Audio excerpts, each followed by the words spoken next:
Bonjour et bienvenue. Donc aujourd'hui, on fait le workshop KNF donc sur l'utilisation des trépieds et des filtres ND KNF. Et donc on a 18 personnes qui sont regroupées aujourd'hui. Bonjour tout le monde. On peut dire bonjour.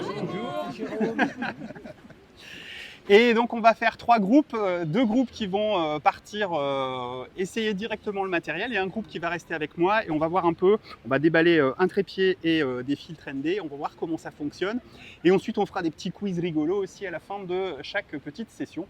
Donc on a un premier groupe qui est essentiellement composé de canonistes qui va rester avec moi, un deuxième groupe avec Bader qui va être composé de canonistes aussi et un troisième groupe avec des Sony, des Pentax et des Nikon. C'est une marque d'appareil photo pour ceux qui découvrent un peu sur la chaîne. Et donc on va voir un petit peu tout ça. Donc on a regroupé, parce qu'il y a plus de Canon exceptionnellement, en général c'est plus équilibré, mais il y a plus de Canon aujourd'hui. Donc chacun va pouvoir aller partir tester le matériel. Donc est-ce que tout le monde a son matos? Ouais, vous avez sorti les trépieds, vous avez tout qui est là-bas. Et donc nous, on va commencer à essayer ça tout de suite avec notre petit groupe de canonistes à nous. À tout de suite.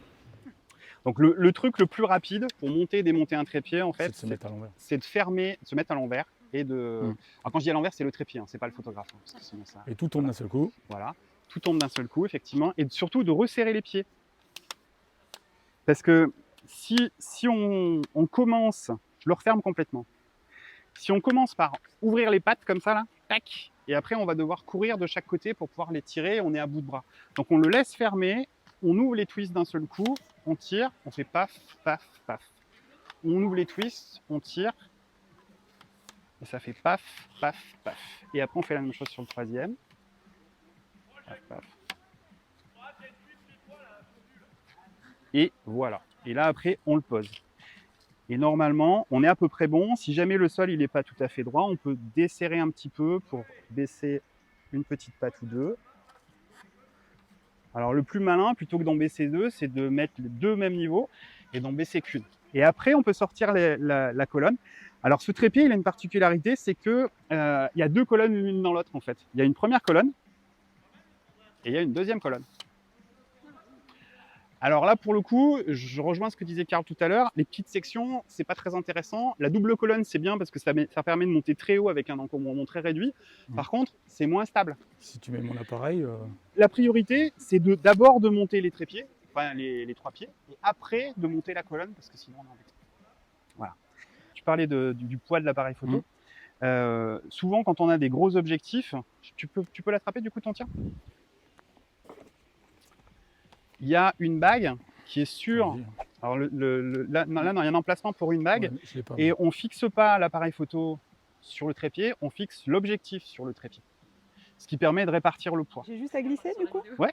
Ça va pas. Non. Okay. Non, tu vois, ça va se coincer dans les petits creux là. Tu le vois, tu les vois les petits creux? Non. Non, regarde. Tu poses dessus. Ah oui, c'est posé ensuite. Voilà, c'est posé et ensuite vissé. Ah oui, d'accord. Regarde, okay. Tu vois, ça va resserrer là. J'étais partie pour le clip. Et le fait que ce soit resserré, mais pas complètement, ça va glisser un peu, donc tu peux l'équilibrer avant-arrière pour que ce soit équilibré par rapport à ton boîtier. Donc si tu as un boîtier qui est un peu lourd, tu le mets sur l'arrière, enfin vers l'avant. Si tu as un objectif qui est un peu lourd, tu mets sur l'arrière. Okay. Et après tu serres et tu écrases jamais. Sinon ça écrase tout et après ça marche plus. D'accord. Donc tu serres que ça tienne. Voilà. Parfait. Et là, c'est pareil au niveau de la rotule bol. Donc ça, c'est ce qui permet de libérer la rotule. Ouais. Quand tu manipules la rotule, tu tiens toujours ton boîtier, toujours, et tu desserres ou tu serres. Et là, pareil, tu serres doucement. Du moment que ton boîtier y tient, c'est bon. Et ça, le dernier petit bouton, c'est celui-ci, la petite molette. Et ça sert à bloquer le mouvement droite-gauche. Ça peut être utile pour faire des panoramiques, tu vois. Parfait, tac, tac. Ça marche. Voilà. Et ça, en dessous, vas-y, dis-moi. Tu avais une question. Une graduation. Et bien les graduations, tu vois ici là, tu as une petite flèche. Exactement. Tu la mets sur le 0. Et si tu veux faire un panoramique, tu vas dire par exemple, je veux me déplacer de photo en photo, je vais me déplacer de 30 degrés en 30 degrés. Donc tu vas faire alors, tu fais ta première photo à 0, ensuite tu te déplaces jusqu'à 30 degrés, tu fais ta deuxième photo, 30 degrés de plus, tu fais une autre photo et ainsi de suite. Parfait. Voilà. Tu veux essayer de l'enlever, de le remettre pour que Alors, qui c'est qui a jamais manipulé un trépied? C'est bien de parler, mais... T'en as un? T'en as un aussi? Ouais. Bon bah là, normalement, voilà. Ouais, impec. Bon. Et après, j'ai juste à dévisser. Donc, Alors ça, tu le laisses en fait. Ça, ouais. ça reste dessous tout le temps. Tu D'accord. l'enlèves jamais. Mhm. Sinon, c'est ce que je disais, c'est une attache lente. Mm, mm, Parce mm. que tu es obligé de le remettre à chaque fois. Mais Ok. l'intérêt, c'est que comme ça reste tout le temps, tu as juste à poser et à visser. Ça va vite en fait. Ouais. C'est pour ça que ça s'appelle une tâche rapide. Et oui, C'est une attache qui va vive le vite. En fait. français. Mm. On peut appeler ça, alors on peut s'appeler un plateau rapide, une attache rapide. Il y a plein de manières de le dire. Mais il y a rapide dans tous les cas. Parfait. Est-ce que c'est bon pour tout le monde? Mhm. Bon, c'est important parce que le trépied, ça va servir à quoi un trépied? On fait des pauses longues. Oui, mais pourquoi? Pour la On pourrait faire des stabilité- pauses longues sans Pour trépied. la stabilité de l'appareil. Exactement. Mhm. Exactement. Il y a effectivement plusieurs types de flou. Il y a le flou de bouger, qu'on va faire quand nous on va bouger. Le flou de mouvement, c'est le sujet qui bouge. Et le trépied, il immobilise l'appareil photo. À partir du moment où l'appareil photo il est immobilisé, ça veut dire qu'on n'a plus de flou de bouger de l'appareil photo. Mais on a toujours gardé le flou de mouvement du sujet. Ce qui va nous permettre de photographier une rivière avec les cailloux qui sont immobiles, nets, mais l'eau qui est floue, avec une vitesse lente. Voilà. Ok. Et ça va être la suite en fait, puisque maintenant on va voir comment faire une vitesse lente et comment faire une vitesse lente avec des filtres et à quoi servent les filtres pour une vitesse lente. Alors, dans cette petite pochette donc magnétique, tac, voilà, hop, magnétique, on l'a refait, et avec une fermeture éclair, il y a hop, un accordéon avec des petits filtres. Ça, c'est un jeu avec 4 filtres ND. ND, ça veut dire Neutral Density. C'est des filtres à densité neutre. Donc, il y a un ND2, un ND4, un ND64 et un ND1000, je crois. Et ça va se mettre devant l'objectif pour limiter la quantité de lumière qui rentre dans l'objectif pour avoir des temps de pause plus longs. En fait, ce qui se passe, c'est que si on veut avoir un temps de pause long, je vais allumer mon petit boîtier. Approchez-vous, tu peux t'approcher aussi, tu peux zoomer sur l'écran si tu veux. Donc là, j'ai la rivière en arrière-plan. Si j'ouvre mon diaphragme au maximum, je vais avoir une vitesse d'un 4 millième, c'est trop rapide. Donc je vais descendre ma sensibilité ISO, comme ça il a besoin de moins de lumière, l'appareil photo. Mais comme je suis toujours à une grande ouverture, je suis à f3.5, je vais même me mettre à 2.8, je suis toujours à 1 demi-millième de seconde. C'est une vitesse très rapide, donc ça va figer le mouvement. Je ne pourrais pas avoir un joli flou de mouvement sur l'eau qui bouge. Donc ce que je peux faire, c'est monter mon diaphragme. Mais même si ma sensibilité ISO est au minimum, même si mon diaphragme est fermé au maximum, en l'occurrence avec cet objectif CF22, je n'ai que 1/30 de seconde. Et 1/30 de seconde, c'est pas suffisant pour avoir un joli flou sur l'eau. Donc je peux essayer de faire une première photo. Voilà. Et l'eau reste quand même relativement nette. Maintenant, ce qu'on va pouvoir faire, c'est que pour limiter la quantité de lumière qui rentre dans l'appareil photo, on va pouvoir visser à l'avant un filtre qui va être gris neutre et donc qui va limiter la quantité de lumière qui rentre tout simplement. C'est les filtres gris neutre, les filtres ND. Ok. Alors il y a des filtres aussi qui ne sont pas des filtres ND, qui sont des filtres GND. C'est des filtres gris neutre mais gradués, enfin pas gradués mais dégradés, et qui vont permettre de faire un dégradé. Mais là c'est des filtres qui sont complètement homogènes. Donc c'est-à-dire que sur l'ensemble, tu peux montrer à la petite caméra, Elodie, sur l'ensemble du filtre, tout est pareil. Donc il y avait déjà un petit filtre neutre devant, qui sert à rien du tout, que je vais enlever. Et là, ce qu'on va faire, c'est qu'on va quand même se mettre avec une ouverture relativement ouverte, on va se mettre à f4 en 100 ISO. Et on a 1 millième de seconde. Et le filtre que tu as, Elodie, c'est quoi? Attends, je vais le ranger là-dedans. ND8. Un ND8. Ok. Un ND8, ça veut dire qu'on aura un temps de pause qui va être 8 fois, enfin ça multiplie par 8 le temps de pause. Ok. Donc si on est à 1 millième de seconde, avec un ND8, on sera à combien? Pas évident, hein. Alors pour ça, je vous ai prévu un petit tableau.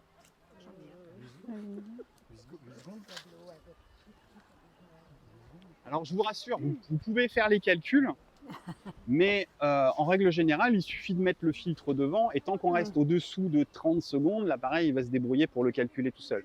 Donc vous n'aurez pas besoin de refaire le calcul. Mais si vous voulez faire le calcul, je vous ai prévu une petite fiche comme ça. Là par exemple, on est à 1 millième de seconde, et si à 1 millième de seconde on met un ND8, et on ne sera plus qu'à 1 125e de seconde. Ok. Donc on va vérifier que c'est bien juste. Donc, ce qu'on va faire, c'est que, tiens, on va filmer Elodie, viens. Elodie, tu vas visser ce filtre sur l'avant de l'objectif. Alors, ce qu'il faut savoir, c'est que chaque filtre a un diamètre précis. Là, en l'occurrence, c'est un filtre de 82 mm, c'est le diamètre du filetage du filtre, et il va se fixer sur un objectif dont le filetage à l'avant est de 82 mm. Donc, si on a un objectif qui est plus petit, par exemple Voilà, Sylvie, elle a un objectif qui est plus petit. Attends, je le tiens pas, hein, j'enlève juste ça. Là, par exemple, on voit que ça peut pas matcher, hein. Ça peut paraître un peu évident, mais... Et là, c'est un objectif qui a un diamètre de... Tac, tac, tac, tac, tac, ça doit être marqué 55. Ici, c'est marqué 55. Parfait. C'est bon? Ouais. Donc...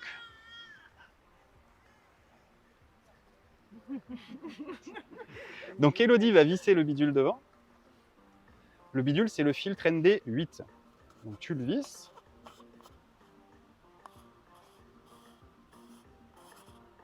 Ne serre pas trop, hein. Faut juste que...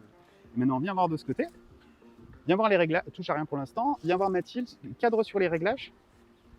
Donc, on est toujours en 100 ISO. On est toujours à F4. Et tout à l'heure, on était au millième de seconde. Et on est en priorité ouverture. Donc, quand on va appuyer sur le déclencheur, appuie doucement sur le déclencheur, Elodie. L'appareil va mesurer la lumière. Et il va nous dire que on est au 1/125e de seconde. Donc, on a divisé la vitesse par 8.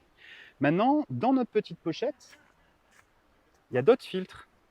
Donc, on va les ouvrir. Vas-y, je te laisse faire. Tu prends la pochette et dis-moi ce qu'on a d'autre comme filtre. Lui, je le remets. Là, c'est le ND8. Je le mets là, devant. Ça, c'est le ND combien? 64. ND64. Intéressant, le ND64, parce que du coup, ça va nous limiter encore le temps pendant lequel... Ouais, là, ça va diviser non plus par 8, mais par 64. Donc là, on se remet en 100 ISO à F4, comme tout à l'heure, et vas-y, visse-le à l'avant. Et normalement, si on suit notre petit tableau, pendant qu'Elodie elle visse, on va regarder, à 1 millième de seconde, avec un ND64, on devrait avoir un temps de pause de 1/15e de seconde. Est-ce que c'est le cas? Vas-y, Elodie, vérifie. Exact, on est bien à 1/15e de seconde avec le ND64.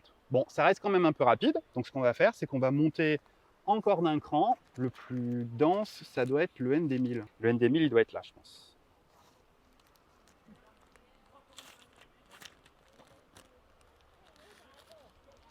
C'est bien ça? Oui. Ouais, alors vas-y, installe-le. J'enlève le dernier petit chiffon. Ouais, merci. Ça, c'est le 64. 64. Je vais les mettre dans l'ordre. 2, 4, 64 et 1000. Et ça, c'est mon filtre neutre. Et tiens, Sandrine, qu'est-ce que ça nous dit si on avait 1 millième de seconde et avec notre petit tableau, avec un ND1000, on aura quel temps? Une seconde. Une seconde, on va vérifier. Ah, pas tout à fait, la lumière a peut-être un peu bougé, on a 0,6 secondes, mais on s'en rapproche quand même de la seconde. Vas-y, shoot.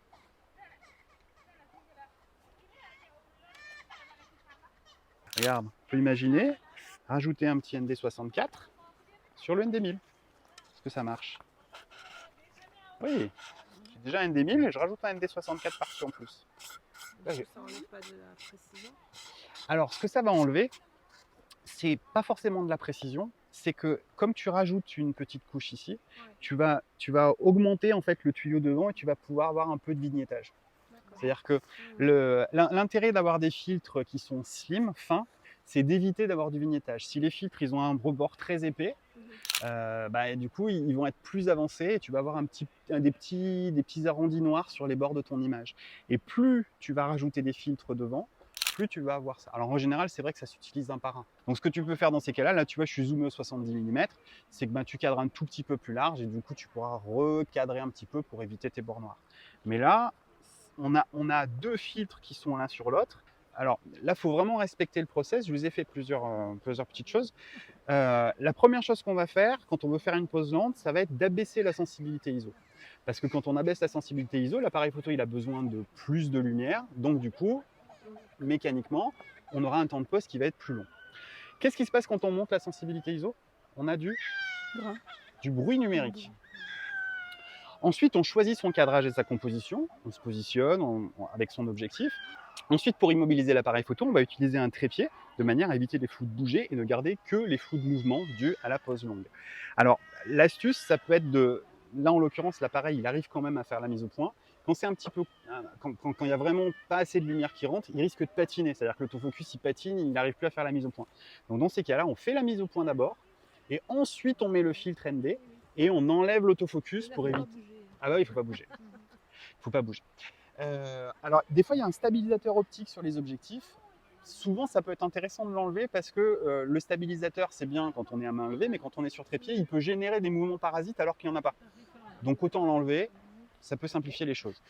Je vous cache pas que moi, la moitié du temps, j'oublie et ça pose pas trop de soucis non plus. Ensuite, ce qui peut arriver aussi, c'est que quand on a des temps de pause qui sont très longs, de l'ordre de plusieurs secondes, avec un hybride, ça posera pas de souci, mais avec un réflexe, en fait, la lumière, elle va rentrer devant, mais elle va aussi rentrer derrière. Elle va rentrer d'autant plus derrière qu'il n'y a personne pour cacher la lumière derrière. Donc souvent sur les... Tiens, viens voir. Si on regarde sur l'appareil photo de Sylvie, sur la bride, il y a un petit bidule en plastique. Il est où? Là, tiens. Il est caché? Non, il y en a pas. Il n'y en a pas un? Je Et crois bah que sur où? j'en ai un. Et ben... Il y en a un là. Ah voilà. Et après, Bah non, il n'y en a pas. Si, il est là. Il est là. Il est là. Voilà, Sandrine, elle en a un. C'est cette petite chose-là. Là. Et cette petite chose, ça se glisse ici. Là. Pour éviter qu'il y ait de la lumière qui rentre par l'arrière. Alors les Nikonistes, sur certains boîtiers, ils ont un petit bidule là, un petit bouton, on clique et ça ferme un clapet à l'intérieur. C'est hyper sympa. Alors, pourquoi l'hybride alors Eh ben, ça l'arrête par là? non, l'hybride, en fait, le principe, c'est que comme tu n'as pas une visée réflexe, Ah oui. la lumière, elle ne rentre pas par l'arrière, puisqu'en fait, c'est juste un écran qui se trouve à l'intérieur. La lumière ne rentre que par le devant. Donc, la question ne se pose pas. Après, il y a un truc aussi, c'est qu'au moment du déclenchement, pour éviter, comme on a des pauses longues, pour éviter de bouger, je ne sais pas si vous avez vu, mais j'ai utilisé le retardateur. J'ai mis que 2 secondes pour que ça aille vite, mais vous pouvez aussi mettre 10 secondes, ou utiliser une télécommande, ou utiliser l'appli de l'appareil photo. Et il y a encore un autre truc. Vas-y. Le bulbe, Alors, le bulbe, ça, c'est pour avoir un temps de pause qui va dépasser les 30 secondes. C'est-à-dire que l'appareil photo, il peut faire avec tous ses programmes jusqu'à 30 secondes max. Quand on veut dépasser les 30 secondes, on va passer en mode bulbe. Et là, on va utiliser soit une appli sur le téléphone, soit une télécommande pour pouvoir avoir des temps de pause qui dépassent les 30 secondes. Et ce que je voulais vous dire aussi, c'est que l'autre chose qui permet de stabiliser au déclenchement, c'est l'option de relevé du miroir. C'est-à-dire que l'appareil photo va d'abord relever le miroir, il se stabilise et ensuite il enregistre l'image sur le capteur. pas sur l'hybride. Pardon? Pas sur l'hybride. Bah, sur un hybride non, parce qu'il n'y a pas de miroir. Pas de miroir. Mais l'option de relevé du miroir, donc c'est comme le petit capuchon à l'arrière, c'est quelque chose qui s'utilise sur les réflexes. Il y a un bébé qui pleure à côté, du coup je pense qu'on va envoyer Martine pour aller le gronder.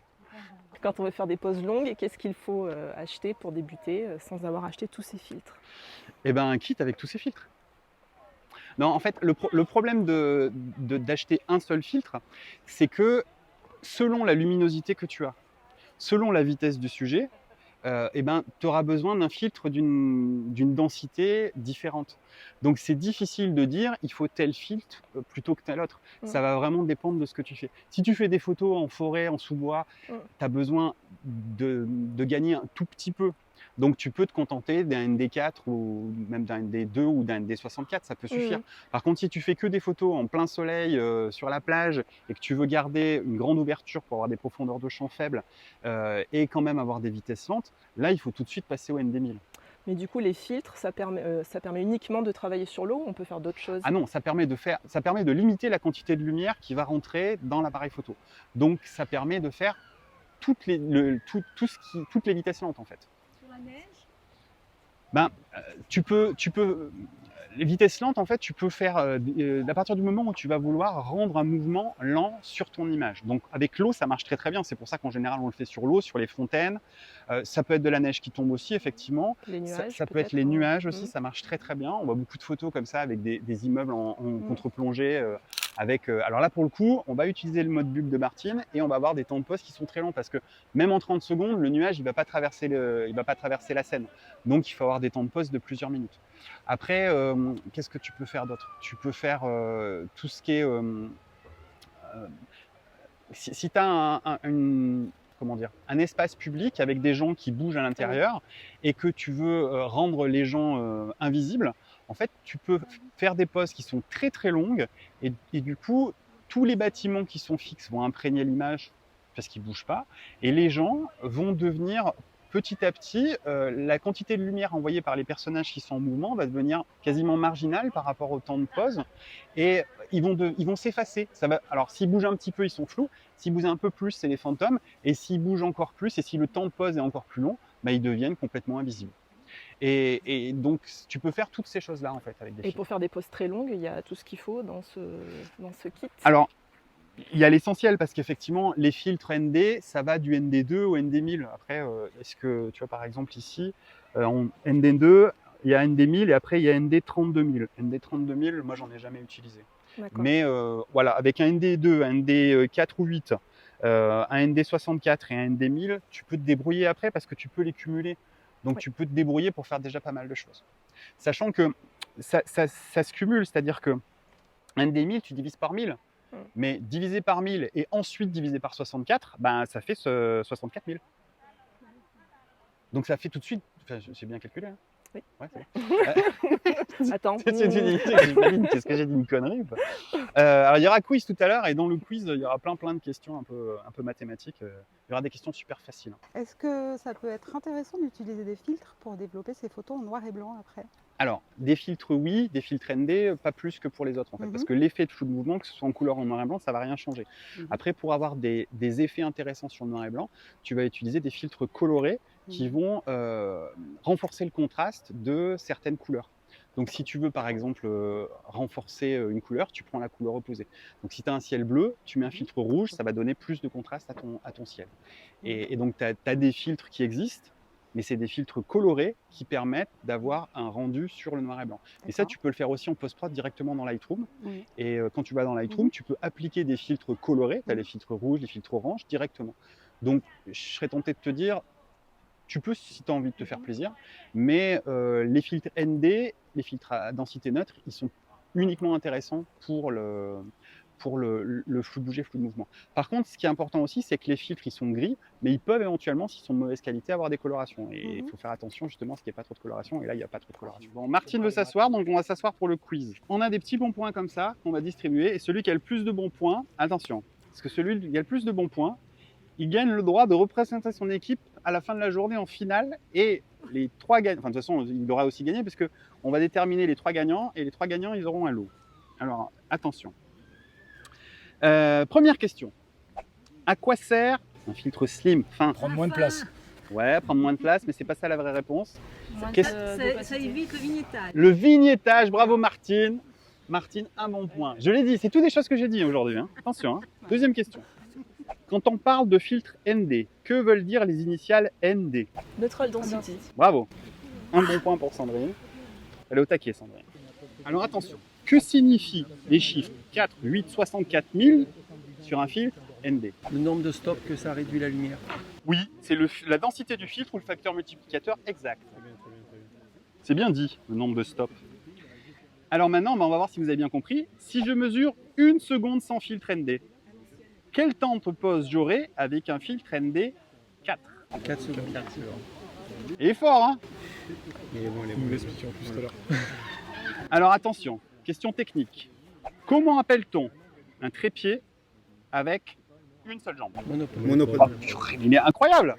Incroyable. Gros plan hein, sur Auguste, c'est lui qui répond tout. Hein. Quel est le principal avantage d'un trépied en carbone? Légèreté. Léger. Là, c'est Kabuna, non? Ouais. D'ailleurs, 2 possibilités. L'utilisation d'un trépied permet d'éviter A, les flous de bouger, B, les flous de mouvement. Exact. Pourquoi est-il nécessaire de cacher l'œilleton sur un réflexe? Les lumières. Pour pas que la lumière rentre parasite. La lumière parasite. Alors, on l'accorde à Bader, même si C'est il a dit... l'astrophoto qui me permet de dire Ouais, ça. c'est ça. Parce qu'effectivement, la lumière rentre par l'arrière Attention, sur les réflexes. nocturne, ouais. Et il y a le petit œilleton qui est fourni avec sur la sangle. Ouais, et sur les Nikon, on peut... Pas hop, sur il y a les un Canon, petit... plus maintenant. Plus Ah maintenant. bon Oui, sur la moi je Canon, l'ai plus. Ah oui, mais alors sur les hybrides? Bah, c'est un hybride. Non, mais moi je suis en réflexe. Et il n'y a plus sur les réflexes? Mais je l'ai pas trouvé. D'accord. Mais après j'avais 2 sangles. Ah, c'est peut-être pour ça. Ouais, bon, tu mets un bout de pâte à fixe. C'est livré avec de la pâte à fixe. C'est Nikon ça. C'est Nikon. Tu mets un scotch. 9e question, attention, pourquoi utiliser le retardateur sur les pauses longues? Pour éviter les vibrations. Pour éviter Pour de les bouger flous, l'appareil. pour quand éviter on de fait des bouger. kilomètres. Remettre les vibrations. Il avait commencé à parler, ouais, c'est ça. Après, les- Attention, Ces trucs, alors attention, la fois aller vite. il a déjà Dernière des trucs. question, vous êtes prêts? Non, Gros plan, hein, gros plan. c'est lui. Dernière question, question numéro 10. Pourquoi? Parce que. parce que exact, Sylvain, bravo.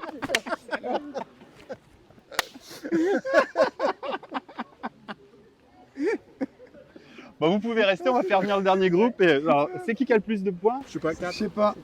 Je crois que Valère, t'en as 4. Ah, il y a égalité. Aïe, aïe, aïe, aïe, aïe, aïe. Eh ben là, Bonne tu fais question, tirer j'en donne à un chacun. À chacun, donne-en un chacun, voilà. un chacun. Mais non, mais ça change rien. Oh là là. C'est pour ça. On arrive en finale. On l'a bien formé.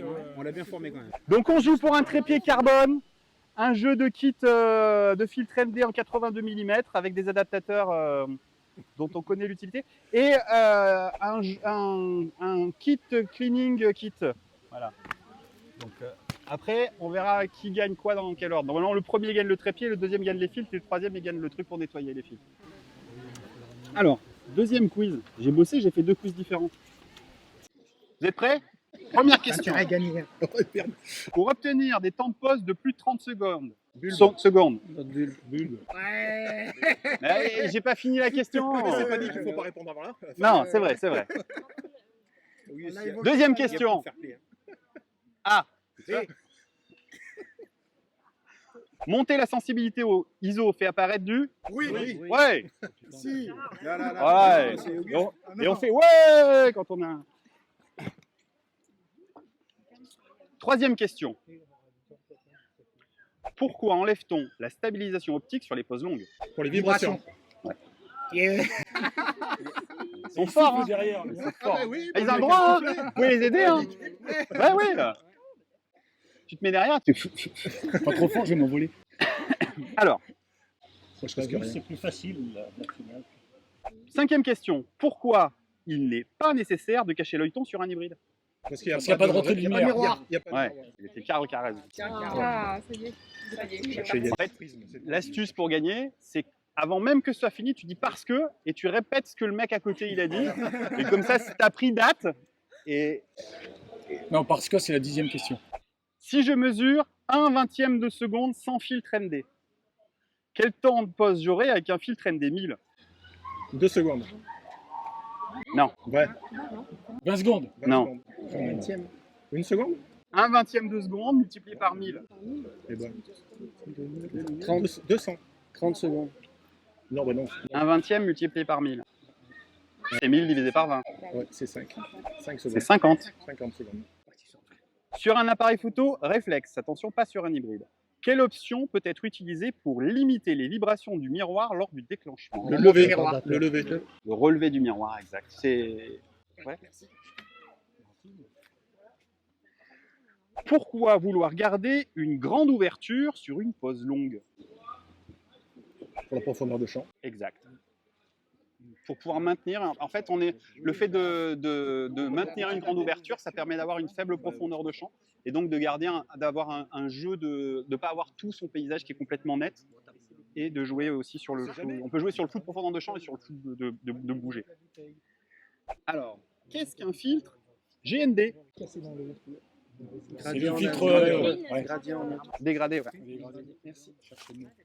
À quoi peut servir de doubler une pose longue en vitesse rapide? C'est-à-dire de faire Augmenter le temps de pause. non, de faire la même photo en vitesse rapide, en vitesse lente. Pour avoir une partie nette qu'on veut rattraper après. Exactement, en post-traitement, ouais. Bravo, bien vu. Et la dernière question, attention, ça va aller vite. Pourquoi? Parce que. Ah, On la connaît celle-là. qui est-ce qui gagne? Alors, Je pense que c'est moi. ouais, et en deux? Alors, du coup, on a Sylvain qui gagne un trépied carbone en 1. Bravo Sylvain. On a Auguste qui gagne un jeu de filtre. Et merci. Voilà. Merci. Et je voulais remercier aussi mes chefs de groupe qui ont été vachement sympas et qui m'ont aidé aujourd'hui. Donc, bah, tu peux en donner à quelqu'un si tu veux. Il y a Bader aussi, qui est où Bader? Et Kabouna. Il est où Bader? Ah, il est caché là-bas. Je vais chercher ici. Voilà. Qui a gagné à chacun un jeu de filtre, de kit de nettoyage. Ce workshop KNF sur l'utilisation des trépieds et filtres ND est maintenant terminé. Merci à tous de nous avoir suivis. J'espère qu'on renouvelle l'opération parce que c'était très très sympa. Ils sont encore en train de continuer à papoter derrière et je pense que ça va durer un moment. Ils sont en train de parler technique. Je vous mets en lien dans la description les différents matériels qui ont été utilisés avec une petite réduction pour pouvoir les commander si ça vous intéresse. Je vous souhaite une bonne semaine et de très très bonnes photos.